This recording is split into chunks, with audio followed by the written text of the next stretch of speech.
Hello मेरे प्यारे प्यारे विद्यार्थियों, कैसे हैं आप सब। मैं आपकी हिंदी अध्यापिका आद्या मैम जुड़ गई हूँ मैग्नेट ब्रेन्स पे, जहां आपको मिल रहा है high quality education free of cost. अगर आप क्लास 6 से लेकर के 12 तक के स्टूडेंट्स हैं हिंदी मीडियम के, तो भी मैग्नेट ब्रेन्स आपका साथी है। या फिर आप किंडरगार्टन से लेकर के क्लास 12 तक इंग्लिश मीडियम के हैं, तो भी मैग्नेट ब्रेन्स आपका एक बहुत अच्छा साथी है। फिर आप चाहे सीबीएसई बोर्ड से हो, UP board, MP board, Rajasthan board, Delhi board या फिर बिहार बोर्ड से हो, बिल्कुल भी टेंशन नहीं लेना है। पढ़ाई के लिए मैग्नेट ब्रेन्स आपका one of the best solution है, क्योंकि हम आपको क्वालिटी कंटेंट दे रहे हैं, वो भी फ्री ऑफ कॉस्ट। अगर आपको ई बुक या फिर ई नोट्स चाहिए तो लिंक डिस्क्रिप्शन में है, ओपन करके गो थ्रू कर लो।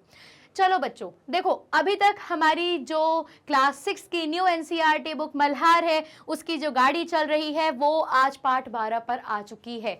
अब हमारे पास केवल एक और पार्ट बचा है जो कि पार्ट 13 है, पर ये वाला जो वीडियो है पूरी तरह से हमारा पार्ट 12 पे है। देखो बच्चों, पार्ट 12 जो है एक तरह से ये यात्रा वृत्तांत है।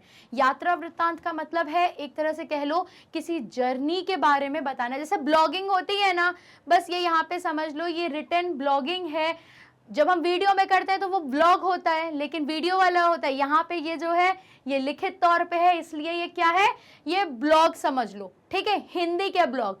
और इसमें क्या बता रहे हैं, जो आपकी जैसे ट्रैवल ब्लॉगर्स होते हैं, वैसे यहाँ पे हमारे जो ट्रैवल ब्लॉगर्स हैं जो हम लोगों को जर्नी दिखाने वाले हैं, वो कौन है भाई, हिंदी के बहुत बड़ा नाम है उनका।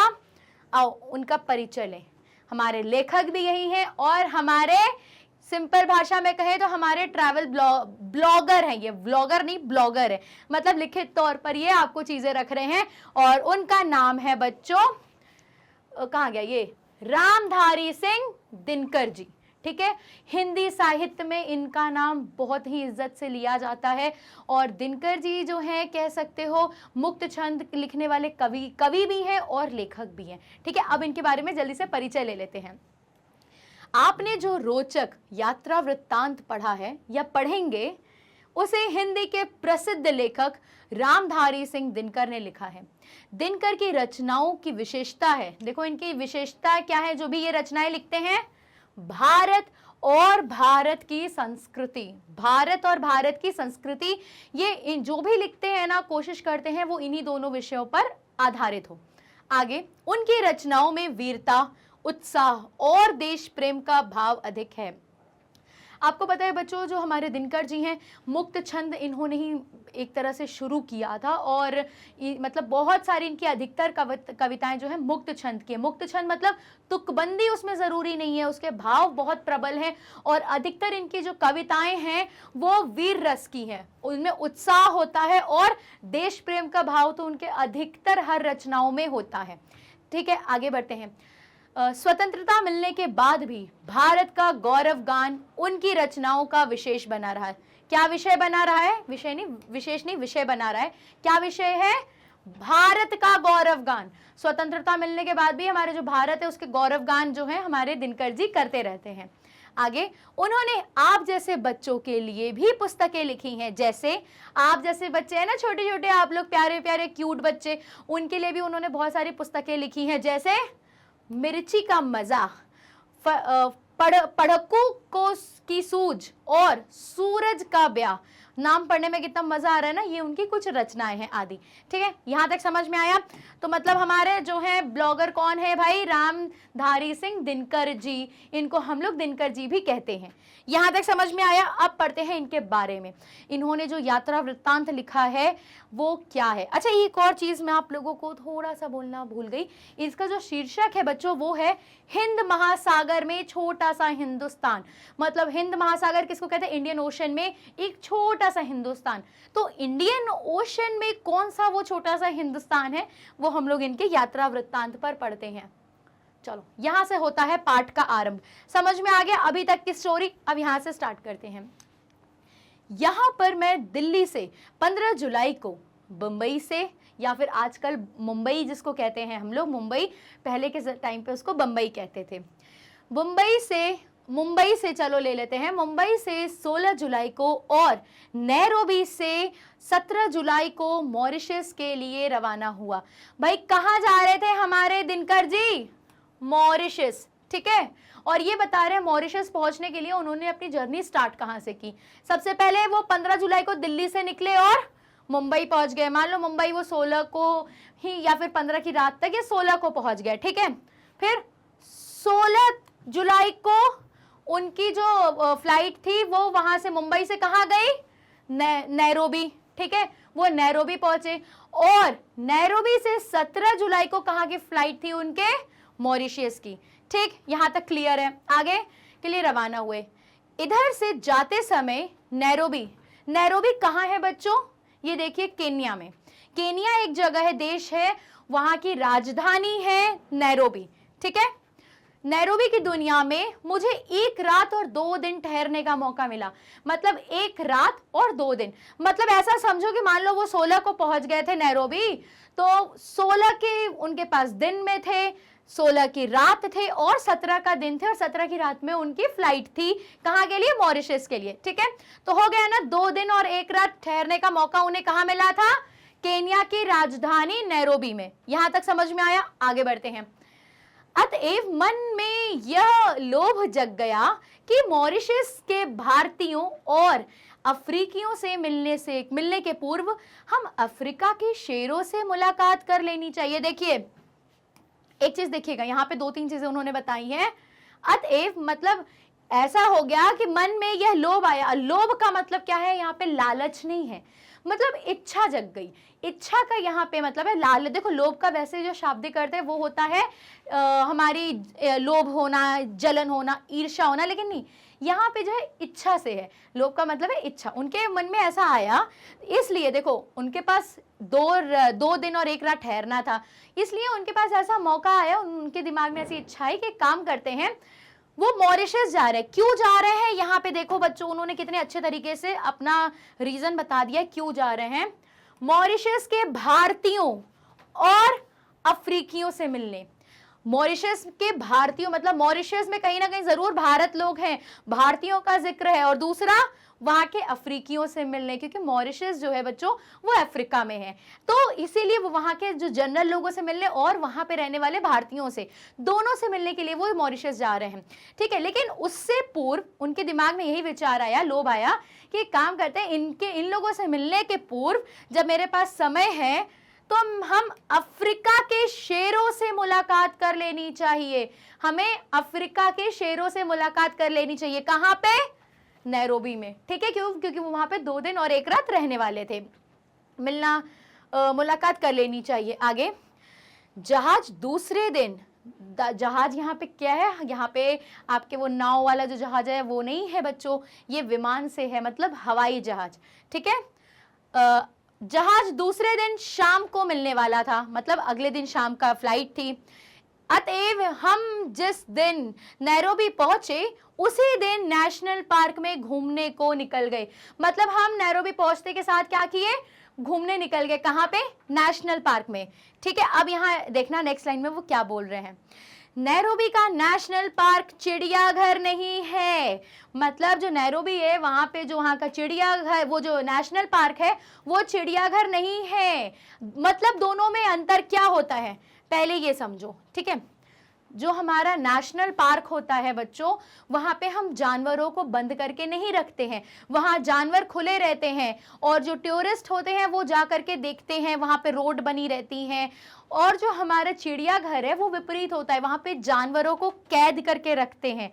आपने देखा होगा ना, शेर को एक पिंजड़े में रख देते हैं और मतलब टूरिस्ट को उनसे दूरियों पर रखते हैं। पर नेशनल पार्क ऐसा नहीं होता है।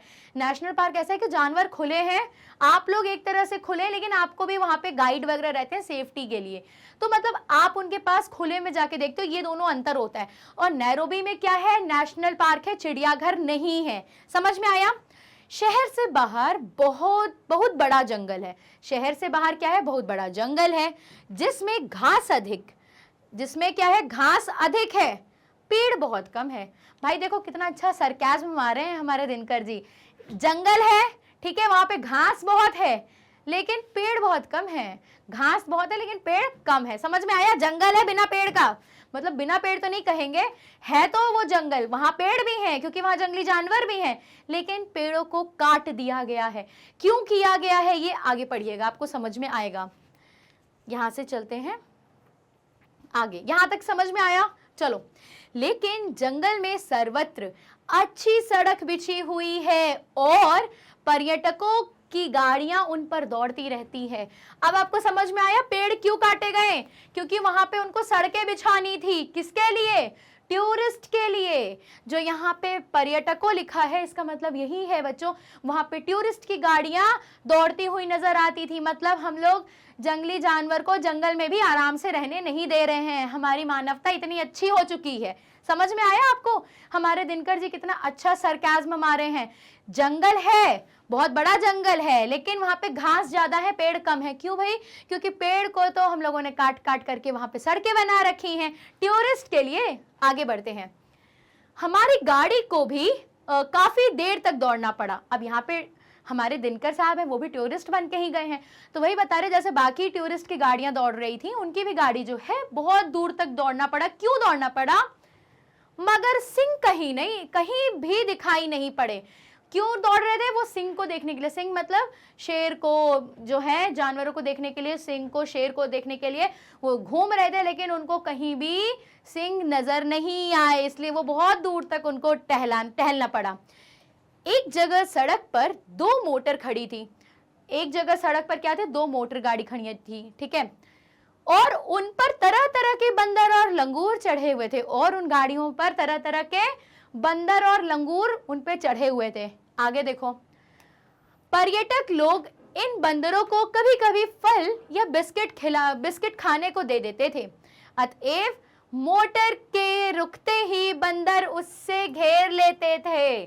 देखो, यहाँ पे ये कह रहे हैं, अब यहाँ पे लोग आए किस लिए थे? शेर से मिलने, ठीक है। हमारे जो दिनकर जी हैं वो भी किस लिए गए थे? शेर को देखने, पर उनको वहां पे शेर दूर दूर तक नहीं दिखाई दे रहा था, तो बहुत लंबा चले फिर भी उन्हें नहीं दिखा। लेकिन फिर क्या हुआ? उनको दिखा कि दो मोटर गाड़ी खड़ी है, मतलब गाड़ियां खड़ी हैं वहां पे, और उनके ऊपर बंदर और लंगूर चढ़े हुए हैं, ठीक है। और लोग क्या करते हैं, जो टूरिस्ट आते हैं, वो होता नहीं है, जानवर लोग को खाने को दे देते हैं, बिस्किट दे देते हैं, चॉकलेट दे देते हैं, फल दे देते हैं, तरह तरह की चीज जो उनके पास होता है वो उनको दे देते हैं, ताकि जानवर उनके पास आए। और सबसे ज्यादा इंपॉर्टेंट, आजकल ये जो फोटोजेनिक, जो आजकल हमारा जनरेशन चल रही है, फोटो खिंचाने के लिए, तस्वीरों के लिए, और वो ये भी नहीं सोचते कि हम जो उनको खाने को दे रहे हैं क्या वो सच में उनके हेल्थ के लिए सही है कि नहीं। कहीं ऐसा तो नहीं कि हम जो उन्हें मैदा दे रहे हैं बिस्किट के जरिए वो उनको आगे जाके समस्या करे। फल दो, ठीक है, समझ में आता है, लेकिन देखो इससे एक नुकसान भी बहुत बड़ा है। मैं थोड़ा सा इससे दूर हट के बता रही हूँ। कई बार जैसे ये, मतलब दूर क्या हट रही हूँ, इसी का पार्ट है यार। देखो लिखा है ना, अतएव मोटर के रुकते ही बंदर उसे घेर लेते थे, इसी को समझा रही हूँ। आप कभी देखियो, कभी पहाड़ चढ़ रहे हो, कहीं भी जाओ, तो आप देखते होगे बस जाती है या गाड़ी जाती है, तो वहां पे खूब ढेर सारे बंदरों का झुंड रहता है। क्यों रहता है? सड़कों पे, क्योंकि वो जानते हैं कि जितने टूरिस्ट जाएंगे वो उनको खाने के लिए कुछ दे के जाते हैं। इस चक्कर में जो हमारे बंदर हैं वो पेड़ वेड़ को छोड़ करके सड़कों पर आ जाते हैं, और इसी चीज में कई बार ऐसा होता है कि दुर्घटना में उनकी जान भी चली जाती है, जो ये कदापि अच्छी बात नहीं है। इसीलिए कोशिश करो ये ऐसे जानवरों को खाना देने या बिस्किट देना, ये सब चीज देना कम करो, बंद करो, क्योंकि इससे कहीं ना कहीं आप उनके भलाई करने में ही आप उनकी जान ले रहे हो। आप हो सकता है कभी ना कभी उसको लगेगा, कोई गाड़ी आई रुकी, वहां पे वो आके कूदेगा और उसको पता चलेगा कि उसका एक्सीडेंट हो गया है। बात समझ रहे हो? ये तो कुल मिला के भैया ऐसी मदद ना करो जो किसी की जान ले ले। तो अब यहाँ पे जब वो देख लिए, बंदर लोग को पता चल गया कि लोगों की प्रवृत्ति है, वो आते हैं और उनको खाने को देते हैं, तो यहाँ पे अब उन लोग क्या करें, वही बंदर लोग वहां पर भी अब इंतजार कर रहे हैं। कोई भी गाड़ी रुकी, भले वो खाने को कुछ नहीं निकाले, लेकिन बंदर लोग आके उन्हें घेर ले रहे हैं कि भाई मेरे को तो खाना मिलेगा, ये सोच करके। समझ में आया? अब आगे बढ़ते हैं। बड़ी दूरी तय करने के बाद, या यूं कहिए कि 10-20 मील के भीतर हर सड़क छान लेने के बाद हमें उस जगह जा पहुंचे जहां सिंह उस दिन आराम कर रहे थे। मतलब भाई फाइनली बहुत लंबा ढूंढने के बाद जाके हमारे दिनकर जी को वो जगह वो पहुंच गए जहां पर सिंह लोग आराम कर रहे थे। वहां जो कुछ देखा वह जन्म भर कभी नहीं भूलूंगा। मतलब वहां पे वो जो सीन उन्होंने देखा, वो पहुंचने के बाद, वो हमारे लेखक जी कभी नहीं भूल सकते। क्यों? ऐसा क्या देखा होगा? कहीं ऐसा तो नहीं कि हमारे सिंहों ने वार कर दिया हो देखते के साथ। चलो आगे देखते हैं क्या ऐसा देखा। कोई 7-8 सिंह लेटे या सोए हुए थे। मतलब कितने थे टोटल? 7 से 8 सिंह थे वहां पे, और उन्हें घेर कर 8-10 मोटरें खड़ी थी, और उस बेचारे जो सिंह थे उनको घेर करके कौन खड़ा था? 8 से 10 मोटर गाड़ी खड़ी थी। तुर्र यह कि सिंहों को यह जानने की कोई इच्छा ही नहीं थी कि हमें देखने को आने वाले लोग कौन हैं। मतलब ये देखो, ये कितना बड़ा यहाँ पे प्रश्न मारा है, चोट किया है। सीन ऐसा है कि वो जो बताया कि मैंने जब बहुत ढूंढने के बाद जब हमें शेर दिख गए, तो ऐसा मैंने वो जिंदगी भर नहीं भूल सकता, क्योंकि वहां पे देखो क्या था, 8 से 10 नहीं 6 से 7 थे ना, हाँ 6 नहीं 7-8 सिंह थे जो लेटे हुए थे, वहां सोए हुए थे, और उनको 8 से 10 गाड़ियों ने घेर रखा था। टूरिस्ट लोग उनको देख रहे थे, लेकिन जो शेर है उनको कोई मतलब नहीं कि वो जो देखने आए हैं जो लोग, वो उनको देखने आए हैं, मतलब उनको उससे कोई मतलब ही नहीं, वो उनको एकदम नजरअंदाज करते हैं, उनको उससे कोई मतलब ही नहीं कि कोई उन्हें देख भी रहा है। तो यहाँ पे वो वही प्रश्न पूछते हैं कि सिंहों को यह जानने की कोई इच्छा नहीं थी कि हमें देखने को आने वाले लोग कौन हैं। मतलब हमें जो इतने सारे लोग देखने को आ रहे हैं, ये कौन है, उनको जानने की बिल्कुल भी इच्छा नहीं थी। अब ऐसा समझो, मान लो आप किसी स्कूल में हो, या मान लो आप अपने स्टेट लेवल पे आप परफॉर्मेंस करने जा रहे हो, ठीक है। वहां पे जितने आपकी, जब आप ऑडियंस की तरह रहते हो, स्टेज पे खड़े रहते हो, तो आपकी नजर आती है ना कौन कौन आपको देख रहा है, कौन कौन तालियां बजा रहा है आपका परफॉर्मेंस खत्म होने के बाद। तो लेकिन अगर यही काम आपको हर रोज करना है, डेली करना है, तो शायद आपको इतना फर्क नहीं पड़ेगा कि कौन कौन आपके लिए तालियां बजा रहा है। समझ में आ रहा है? यही पर हाल जो है हमारे शेर का है। उनको देखने के लिए हर रोज इतने पर्यटक आ रहे हैं कि अब तो शेर को फर्क ही नहीं पड़ता है उनको देखने के लिए कौन आ रहा है कौन नहीं, वो तो उनकी तरफ देख भी नहीं रहे, उनको उससे कोई मतलब नहीं। आगे बढ़ते हैं।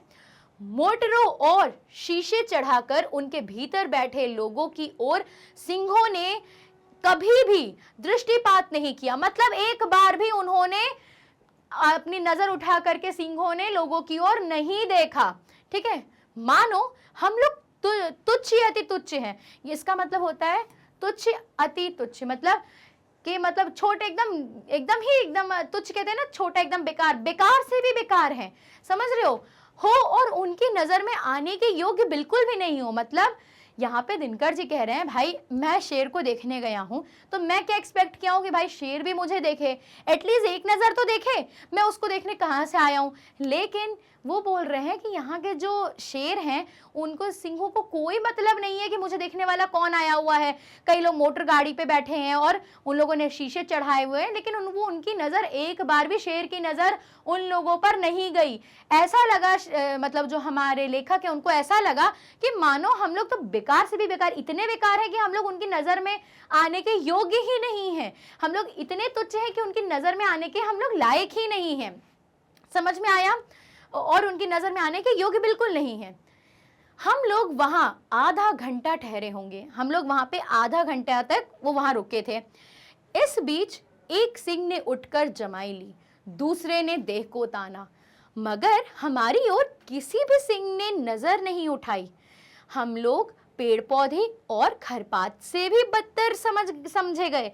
वहां पे वही बता रहे कि उन लोग वो यहाँ पे हमारे दिनकर जी बहुत अच्छे से बता रहे हैं कि बेचारे हमारे दिनकर जी और जितने भी पर्यटक थे वहां पे, उन लोग कितनी बुरी तरह इग्नोर्ड हुए, किससे? हमारे सिंहों से। वहां पे 7 से 8 सिंह थे, लेकिन किसी ने भी नजर उठा करके इन लोगों को देखना सही नहीं समझा, वो अपने काम में व्यस्त थे। उसी में क्या हुआ, एक सिंह उठा, उसने क्या की, जमाई ली। यहाँ पे था ना, फिर दूसरा ये ना जमाई ली। जमाई मतलब जो ऑर्निंग करते हैं ना, इसको बोलते हैं जब हमें नींद आने लगती, जब हम उठते हैं तो होते हैं ना, फिर एक होता है फिर देह को तानना, मतलब अंगड़ाई भी ली। और उसके बाद बता रहे हैं कि पर सबने अपना काम किया, लेकिन मुझे और हमारे पर्यटकों को किसी ने नहीं देखा, उन लोग अपने ही में बिजी थे। जैसे मान लो हम लोग कैसे हो, हम लोग पेड़ पौधे और खरपात कहते हैं बच्चों वीड को, अगर आप लोग बोले मतलब कि जंगली घास फूस, हम लोग उससे भी गए गुजरे हैं, क्योंकि सींग जो है वो उन लोगों को देख रहे हैं परंतु हमें नहीं देख रहे हैं। हम लोग इतने ज्यादा गैर गुजरे हैं, ऐसा किसका कहना है, हमारे दिनकर जी का। वो बता रहे हैं कि वो बखूबी कितने अच्छे से इग्नोर्ड हुए हैं सिंहों से। चलो आगे बढ़ते हैं। इतने में कोई मील भर की दूरी पर हिरणों का एक झुंड दिखाई पड़ा। इतने में क्या हुआ, कुछ दूरी पर क्या हुआ, कई मील की दूरी पर हिरणों का एक झुंड दिखाई दिया, जिनके बीच में एक जिराफ बिल्कुल बेवकूफ की तरह खड़ा था। अब एक चीज बताओ, जितने भी वहां पे हिरण हैं वो सब तो छोटे छोटे हैं और जिराफ बड़ा सा, तो दूर से देख रहे थे ना हमारे दिन के, तो उनको कैसा अजीब सा लग रहा था, इतने सारे हिरण और उनके बीच में एक जिराफ। उसको उन्होंने बेवकूफ के से उन्होंने उपाधि दे दी या फिर तुलना कर दिया कि ये तो एकदम बेवकूफ है जो इतने सारे हिरण के बीच में खड़ा है। आगे, अब दो जवान सिंह उठे और दो और चल दिए। अब क्या हुआ, दो सिंह जो है हमारे जवान सिंह उठे और दो और चल दिए। फिर एक तो थोड़ा सा आगे बढ़कर एक जगह बैठ गया, लेकिन दूसरा घास के बीच छुपता हुआ मोर्चे पर आगे बढ़ने लगा। भैया ये किस मोर्चे की बात हो रही है, ये शिकार करने की मोर्चे की बात हो रही है। किसका शिकार हो रहा है, हिरणों का। वहां पे एक झुंड था दूर में कुछ मीलों पे हिरणों का, उसके बीच में एक जिराफ खड़ा था। अब क्या हुआ, सींगों में दो सींग उठे और वो आगे की ओर बढ़ने लगे। एक तो अपने आप को, एक तो आगे चल के बैठ गया और दूसरा अपने आप को घास में छुपाता हुआ आगे बढ़ने लगा मोर्चा संभालने। कौन सा मोर्चा, जो हिरण है उसका शिकार करने का। आगे बढ़ते हैं। हिरणों के झुंड ने ताड़ लिया कि उन पर सिंगों की नजर पड़ रही है। भाई देखो, जिसके ऊपर खतरा होता है ना, मतलब थोड़ा बहुत वो समझ लेता है, भांप लेता है कि सामने वाले की नजर कैसी है। अब कुछ हिरणों ने क्या किया, भांप लिया कि भाई संकट मेरी तरफ आ रहा है, मतलब सिंह मेरी तरफ आ रहा है, उसकी नजर मेरे पर पड़ चुकी है। अतएव वे चरना भूलकर चौकन्ने हो उठे। इसीलिए क्या हुआ, उन लोग क्या किए, चौकन्ने हो उठे।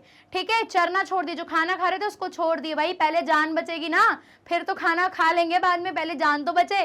फिर वो चौकन्ने हो गए, एकदम से चारों ओर चौकन्ने हो गए। और फिर ऐसा हुआ कि झुंड से छुटकर कुछ हिरण एक तरफ को भाग निकले, मगर बाकी जहां के तहां ठिठक खड़े रहे।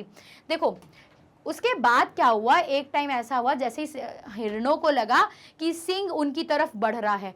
अब कुछ लोग जो थे उस झुंड में एक तरफ झुंड में भागने लगे, आधे जो हिरण थे वो भाग गए, पर जो बाकी थे वो ठिठक के वहीं खड़े हो गए एक साथ झुंड में। क्यों, देखो आगे इसका आंसर। बाकी हिरण ठिठके हुए इसलिए खड़े थे कि सिंह उन्हें देख रहे थे और सहज प्रवृत्ति हिरणों को यह समझा रही थी कि खतरा किसी भी तरफ भागने में हो सकता है। जो खतरा है बच्चों, वो किसी भी तरफ से भागने पे हो सकता है। जो सिंह थे वो हिरणों की तरफ देख रहे थे, तो उनको पता है कि अगर हम भागते हैं तो जरूरत संभवतः हो सकता है वहां पे और भी सिंह और हम किसी भी ओर से दबोचे जा सकते हैं। इससे अच्छा जहां खड़े हैं भाई वहीं ठिठक के खड़े हो जाओ। वहीं पर सब साथ में खड़े हो गए। अब आगे देखो क्या हुआ। शिकार सिंह सूर्यास्त के बाद किया करते हैं, मतलब शिकार कब, जो हमारे सिंह हैं वो सूर्यास्त के बाद क्या करते हैं, शिकार करते हैं। और शिकार वे झुंड का नहीं करते। देखो जो हमारे सिंह हैं उनके भी कुछ उसूल हैं, वो ऐसा नहीं जाके किसी को भी दबोच लेते हैं। सबसे पहली चीज वो बता रहे हैं, जो शिकार कर रहे हैं सिंह कब कर रहे हैं, सूर्यास्त के बाद, सूर्य ढलने के बाद। दूसरी चीज, शिकार वे झुंड का नहीं करते बल्कि उस जानवर का करते हैं जो भागते हुए झुंड से पिछड़ जाता है। मतलब जो सिंह शिकार करते हैं उनकी आदत क्या रहती है कि वो एक साथ झुंड में नहीं करेंगे, ठीक है। हाँ, लेकिन जब सारे हिरण भाग रहे हैं उसमें जो पीछे रह जाएगा वो उसको पकड़ के दबोच लेंगे। यहां तक क्लियर हुआ सबको, ये कह लो उनका उसूल है या इसी प्रकार से उनकी प्रवृत्ति है ये शिकार करने की। अब ये बात समझ में आई कि हिरण भागने को निरापद नहीं समझकर एक गोल में क्यों खड़े थे। अब आपको समझ में आया कि वो जो हमारे हिरण थे वो लोग भागे क्यों नहीं। क्योंकि देखो जो शेर है, जो हमारा सिंह है, उसके उसूल हैं, उसकी प्रवृत्ति कैसी है शिकार करने की। सर्वप्रथम वो सूर्यास्त के बाद करता है। दूसरी चीज वो झुंड में कभी शिकार नहीं करता। जो झुंड में भागता हुआ अकेले जो पीछे छूट जाता है, जो अकेला हो जाता है, इन लोग केवल उसी पर शिकार करते हैं। ये चीज समझ में आई। और इसीलिए जब आधे हिरण भागे ना तो जो आधे थे वो एकदम ठिठक के खड़े हो गए गोल आकार में, क्योंकि उनको लगा कि भागना जो है वो कहीं से समझदारी नहीं है, वो हार्मलेस है। देखो निरापद कहते हैं हार्मलेस को, या फिर मतलब संकट, वहां पे भागने में उनको ज्यादा संकट लग रहा था, क्योंकि अगर वो पीछे छूट गए तो क्या होगा, उनका शिकार हो सकता है। उससे अच्छा सब गोल बना के वहीं पर खड़े हो गए। ठीक है, अब क्या है, मुझे ऐसा महसूस हो रहा था कि मेरा रक्तचाप बढ़ रहा है। बच्चों ये रक्तचाप क्या होता है जानते हो? रक्तचाप सुनने में कितनी बड़ी चीज लग रही है ना, मेरा रक्तचाप बढ़ रहा था, पर ऐसा कुछ नहीं होता। रक्तचाप ब्लड प्रेशर को कहते हैं, सिंपल। अगर उसको इंग्लिश में बोले तो क्या बोलते हैं, ब्लड प्रेशर। और यहाँ पे किसका ब्लड प्रेशर बढ़ रहा था? हमारे दिनकर साहब का। उनका क्या हो रहा था, दिनकर जी का ब्लड प्रेशर बढ़ रहा था।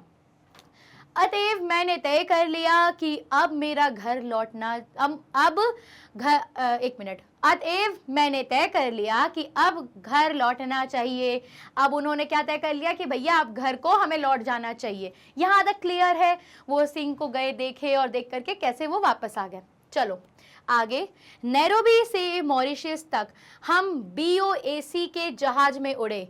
बच्चों ये जो है BOAC एक मतलब कॉरपोरेशन, इसका फुल फॉर्म मैं आपको बताऊं, ब्रिटिश ओ से मुझे एग्जैक्टली याद नहीं आ रहा है, ए से देखो, BOAC ये एक जहाज का नाम है, और इसका एग्जैक्टली इसका फुल फॉर्म क्या है मुझे कमेंट सेक्शन में बताना। B से तो ब्रिटिश है, C से कॉरपोरेशन है, ठीक है, और A से शायद एयरवेज है।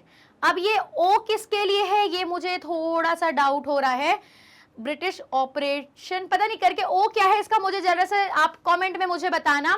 ये जहाज में उड़े, जो वो जहाज थी जो उनके नैरोबी से मॉरिशस तक गए थे, ये उस जहाज का नाम था, ये कंपनी है, और ये जो है बहुत पुरानी एजेंसी है। ठीक है, एजेंसी क्या बोलेंगे, कंपनी है, कॉरपोरेशन है जो जहाज पे लगा हुआ है। जैसे आज इंडिगो है, एयरलाइंस है, एयरवेज, उसी प्रकार ये भी जो है एक एयरवेज है जो कि नैरोबी से मॉरिशस जाने के लिए फ्लाइट है।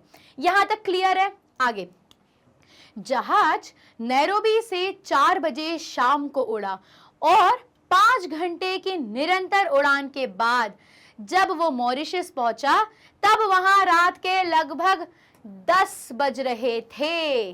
अब एक चीज समझना, यहाँ पे कितने अच्छे तरीके से एक चीज बोला है जो हर कोई आपको नहीं बताएगा, ये एक छुपा हुआ राज है। वो क्या है ये देखो, क्या बोला है, कितने बजे वो निकले थे जहाज, नैरोबी से 4 बजे निकला, ठीक है, 4 बजे, और फिर 5 घंटे की निरंतर उड़ान उसने भरी। 4 बजे वो नैरोबी से निकला और 5 घंटे तक लगातार उड़ा। तो फिर 4 में बजने के बाद हम 5 घंटे उसमें मिलाएंगे तो हमारा कितना आएगा, 4 बार 9 बजेगा, ठीक है। लेकिन के बाद जब वो मॉरिशस पहुंचा तब वहां रात के लगभग 10 बज रहे थे। ये 1 घंटे का गैप कैसे हो सकता है? ये 1 घंटे क्या लेखक ने गलत लिखा? नहीं भाई, ये दोनों के डिफरेंट टाइम जोन को दर्शा रहा है। मतलब जो हमारा नैरोबी है उसका टाइम जोन अलग है और जो हमारा मॉरिशस है उसका टाइम जोन अलग है। बात को समझ में आई बच्चों? कितनी बारीकी है यहाँ पे छिपी हुई है।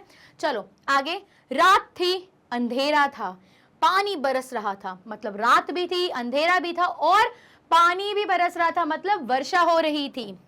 यहां तक समझ में आया? और अब देखते हैं आगे। मगर तब भी हमारे स्वागत में बहुत लोग खड़े थे। लेकिन फिर भी क्या था, हमारे स्वागत में बहुत सारे लोग खड़े थे। हवाई अड्डे के स्वागत का समा देखकर यह भाव जगे बिना नहीं रहा कि देखो, वो वहां पे हमारे जब पहुंचे हमारे लेखक जी, तो उन्होंने देखा कि वहां पे बहुत सारे लोग खड़े थे, बारिश हो रही थी, अंधेरा था और रात भी थी, लेकिन फिर भी हमारे स्वागत में वहां पे लोग खड़े थे। ठीक है, हवाई अड्डे के स्वागत का समा देखकर यह भाव जगे बिना नहीं रहा कि क्या उनके मन में कैसी भावना आई, हम जहां आए हैं वह छोटे पैमाने पर भारत ही है। मतलब हम जिस जगह आए हैं, मॉरिशस में आए हैं, ये एक तरह से छोटा हिंदुस्तान है। अब आपको समझ में आया, हिंद महासागर का वो छोटा हिंदुस्तान कौन था? वो हमारा मॉरिशस है। क्यों ऐसा उनको लगा? आपके मन में ये प्रश्न उठा? नहीं उठा तो बच्चों उठाओ। जब तक आपके मन में प्रश्न नहीं उठेगा, आपके अंदर जिज्ञासा नहीं होगी, तो फिर आपको उत्तर कैसे ढूंढोगे? देखो, हमारे भारतीयों की सबसे बड़ी पहचान है, हम लोग एक कहावत कहते हैं, अतिथि देवो भव। तो मॉरिशस वालों के लिए जो हमारे लेखक गए थे वो क्या थे, एक तरह से अतिथि थे। तो उनके स्वागत में लोग वहां खड़े थे, रात हो गई थी, अंधेरा था, बारिश भी हो रही थी, फिर भी उन लोगों ने उनके अतिथियों का अच्छे से सत्कार किया। और यही हमारे भारतीयों की सबसे बड़ी कह लो कि उनकी आदतें होती हैं कि हम लोग जो है हमेशा अतिथियों को देवता के समान पूजते हैं और सत्कार करते हैं। तो यही वो बोल रहे हैं कि उनके ये चीज़ को देख करके मेरे मन में ऐसा भाव उठा कि हम जहाँ आए हैं वो छोटे पैमाने पर क्या है, एक मिनी इंडिया है या छोटा हिंदुस्तान है। और यहाँ पे उन्होंने इस चीज का जिक्र कर दिया, मतलब कि खुलासा कर दिया कि हिंद महासागर में वो छोटा सा जो हिंदुस्तान है वो कौन सा है, मॉरिशस है। चलो आगे देखते हैं। अब आगे के लिए तो हम आपको लेके चलेंगे नेक्स्ट वीडियो में, क्योंकि भाई बहुत बड़े बड़े वीडियोस बनाने से अच्छे छोटे छोटे खंड में बनाए ताकि आपको भी समझ में आए। और सबसे बड़ी बात, उन्होंने एक लाइन में मुझे बता तो दिया, अब हम लोग सभी को बता दिया कि जो हमारा मॉरिशस है उसको उन्होंने छोटा भारत कहा है, छोटा हिंदुस्तान कहा है। पर क्या केवल इतनी सी चीज़ कि लोग उनका स्वागत कर रहे हैं, इतनी सी चीज़, इस चीज़ को दर्शाना उचित होगा, कहना उचित होगा कि जो हमारा भारत है, मॉरिशस जो है वो भारत का छोटा रूप है, छोटा इंडिया है। चलो इस चीज़ का, इस प्रश्न को यहीं पर छोड़ते हैं और इसका उत्तर ढूंढेंगे अगली वीडियो के एंड में। और देखो, हिंदी की गाड़ी तो आपकी आद्या मैम है ही संभाल रही हैं। बाकी अगर आपको कोई सब्जेक्ट हो तो भाई हमारी यूट्यूब पे प्लेलिस्ट है हर टीचर की, आप देख सकते हो, गो थ्रू कर लो। कोई भी दिक्कत हो डायरेक्ट आप सोशल मीडिया प्लेटफॉर्म पे भी हमसे ज्वाइन कर सकते हो, हमसे जुड़ सकते हो। अगर आप किंडरगार्टन से लेके क्लास 12 तक के किसी भी क्लास में हो, इंग्लिश मीडियम स्टूडेंट्स हो तो भी आप हमारे साथ जुड़ सकते हो, और 6 से लेकर के 12 तक हिंदी मीडियम के स्टूडेंट्स हो तो भी भाई हमारी पूरी टीम बहुत मेहनत कर रही है, हाई क्वालिटी कंटेंट लेकर आ रही है आपके लिए, वो भी फ्री में। आप फिर हमारे साथ सीबीएसई बोर्ड में हो, दिल्ली बोर्ड में हो, Bihar board, UP board, MP board, Rajasthan board, किसी भी बोर्ड से हो अगर इनमें से, तो भाई मैग्नेट ब्रेन्स आपका बहुत अच्छा साथी बन रहा है। ई बुक या फिर ई नोट्स चाहिए तो भाई लिंक डिस्क्रिप्शन में है, ओपन करके गो थ्रू कर लो। बिल्कुल भी परेशान होने की ज़रूरत नहीं है, पढ़ाई हंसते हंसते होगी। चलो मिलते हैं अब हम आपसे नेक्स्ट वीडियो में इसके पार्ट 2 के साथ, और ये देखेंगे कि क्या सच में मॉरिशस है वो भारत का छोटा रूप है, क्या वो हमारा छोटा हिंदुस्तान है। देखेंगे अगले वीडियो में। तब तक के लिए जय हिंद और जय हिंद की हिंदी।